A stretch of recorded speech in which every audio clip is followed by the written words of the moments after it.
اللہ نے कुरान में कहा हुआ है कि मैं कभी किसी कौम की हालत नहीं बदलता जब तक वो कौम खुद अपनी हालत बदलने की कोशिश ना करे। हम जब तब्दीली लाने की कोशिश करते हैं तो इमरान खान आके एक स्विच ऑन करके तो तब्दीली नहीं लेके आएगा, कौम का ज़हन बदलता है। अल्लाह ने कहा हुआ है कि मैं नहीं तुम्हें तब्दील करूंगा जब तक तुम खुद फैसला नहीं करोगे कि हम इस तरह की ज़िंदगी नहीं गुजारना चाहते, हम अपनी ज़िंदगी बेहतर करना चाहते हैं। हम भी दुनिया के अंदर एक छाती निकाल के फिरना चाहते हैं कि हम पाकिस्तानी हैं, हरे पासपोर्ट की दुनिया में हम इज्जत चाहते हैं। तो ऐसे तो नहीं इज्जत आती, इज्जत एक खुददार कौम को मिलती है, सच्ची कौम की इज्जत होती है। मलेशिया और इंडोनेशिया में जब लोगों ने इस्लाम कबूल किया तो वहाँ कोई मुसलमान फौज तो नहीं गई थी, मुसलमानों ने फतह तो नहीं किया था इंडोनेशिया और मलेशिया। जो मुसलमान ताजरों का कैरेक्टर देखा लोगों ने, उतने मुतासिर हुए कि उससे वो लोग मुसलमान हो गए।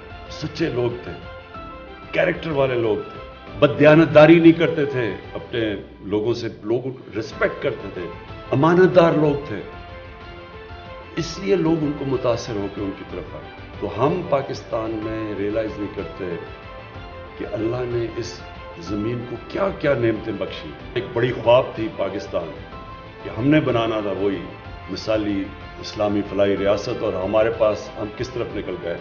और उसका नतीजा सामने है कि जब तक एक कौम वापस उस नजरिए पे नहीं जाती जिसके लिए बनी थी, अल्लाह की बरकत नहीं आने लगी।